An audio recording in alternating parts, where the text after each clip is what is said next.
Hello Sagittarius, Sun, Rising, Venus Signs, kamusta kayo? Sana po'y nasa mabuti kayong kalagayan. Welcome back po sa Star Tarot at kung bago kayo rito, welcome din po kayo. Please subscribe, like, share my videos and leave me a comment kung naka-resonate po kayo. Thank you. So first card ni Sagittarius, we have the Nine of Pentacles. Napakaganda nitong Nine of Pentacles kasi harvest time ito ninyo. Ibig sabihin na kung ano yung mga bagay na pinagsipagan mo, pinagtiyagaan, pinaghirapan, you put your heart and soul into this. No? Whether that is trabaho, business, career, mga ganon. Nababalik na ngayon no? Yung bunga ng pagsisikap mong yan, yung fruit of your labor is here, coming back, at aanihin mo na, no? Aanihin mo na ngayon yung sipag at tiyaga or bunga ng inyong sipag at tiyaga.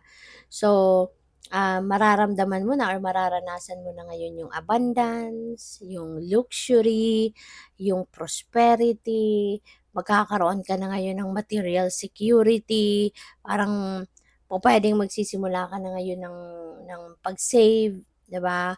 Magsisimula ka na ngayon establish ng inyong financial future o yung masisecure mo na siguro yung financial security and stability ninyo around this time. So, kaya magiging masaya ka and be proud of yourself, 'di ba? Kasi maganda ang naging resulta ng pagsisipag at pagtsatsaga ninyo at pagsisikap. So, we have the moon. Maaari na ang iba sa inyo, Sagittarius, is also receiving mga intuitive messages, nudges, at baka hindi mo napapansin. Kaya heads up ito sa iyo na pakinggan mo yan, mag-tune in ka sa iyong intuition, 'di ba? At pay attention sa mga nudges, no, messages na pinapadala sa iyo ng divine. Kasi maaring hindi mo napapansin and that could be an important reminders, 'di ba, para sa iyo. Merong mga guidance na pinaparating sa iyo ang universe that can help you on how you are going to navigate your life. Um, Maaari din, Sagittarius, na ang iba sa inyo sa ngayon, maybe ang iba nagkakaroon ng yung parang bizarre ang reaction pa ninyo sa mga nangyayari.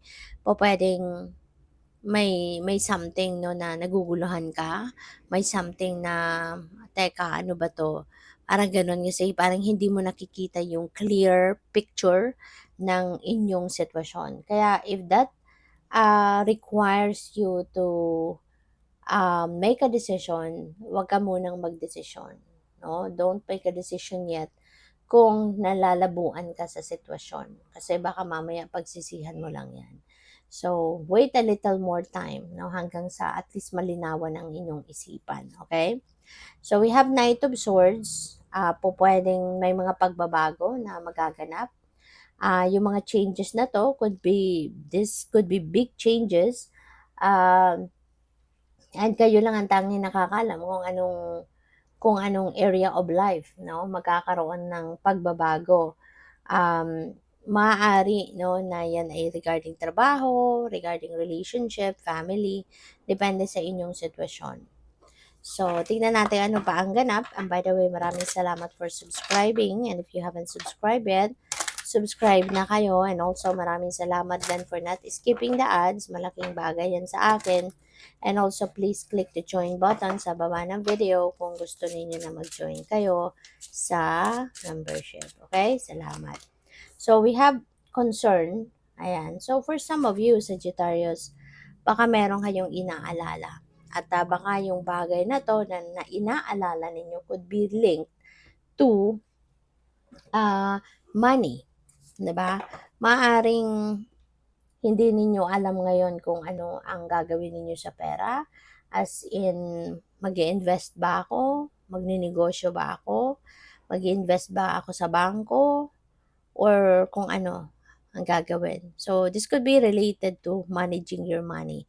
Yun ang napipick up ko dito for some of you.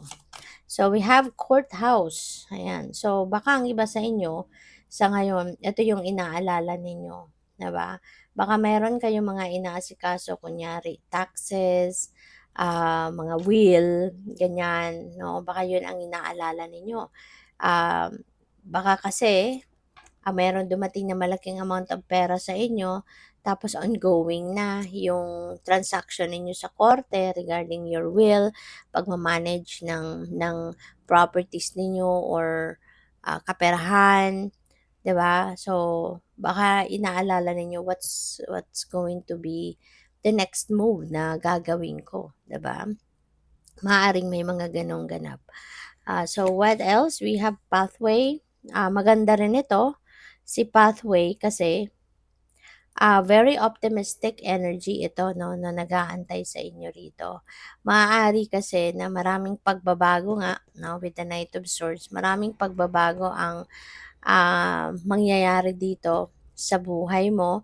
Um, Kasi ano 'to, yung parang kung dati matagal mo na 'tong plano, matagal mo na 'tong pinapangarap na gusto mong, gawin ito or gusto mong makarating sa kung anumang sitwasyon sa buhay mo, but you've never had the opportunity to make it happen. Pero ngayon maaring maglalakas ng loob ka na na simulan na gawin ito, 'no? You're ready for change. Although, hindi ito easy journey. Hindi ito madali para sa'yo. May mga obstacles, may mga humps and bumps na pagdadaanan kayo along your journey. This is not an easy one, pero, um, gagawin mo pa rin. Kasi eto matagal mo na 'tong pina-fantasize na gusto mong magkaroon ng ganitong sitwasyon. Kaya gagawin mo siya despite na alam mong hindi ito magiging easy para sa'yo. Pero maaring you will be, inspired, kasi nga alam mo na dito ka magiging masaya, dito ka magiging fulfilled, dito ka magiging, kampante, 'di ba, or magiging masaya, yung gano'n.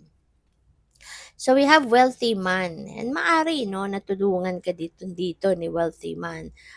Pagdating sa pera walang problema, 'di ba? Kasi po puwedeng this person will be supporting you or maaari din na since katabi niya si wealthy man, pupuwede 'no, na yung ending ng journey na ito is maaaring pagpapayaman, 'di ba?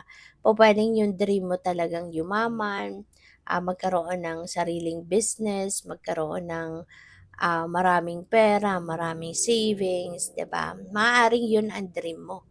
Maaaring 'yun at ito yung magiging resulta, pupuwedeng is magiging yayamanin ka. So, 'yun lang din naman na-pick up ko diyan for some of you. Baka pangarap mo talaga na maging mayaman ka. So, 'yun, you're going to do anything and everything in your power ngayon to make it happen, kaya ito yung magiging resulta. So, good luck. Thank you for watching. Love and light. Namaste.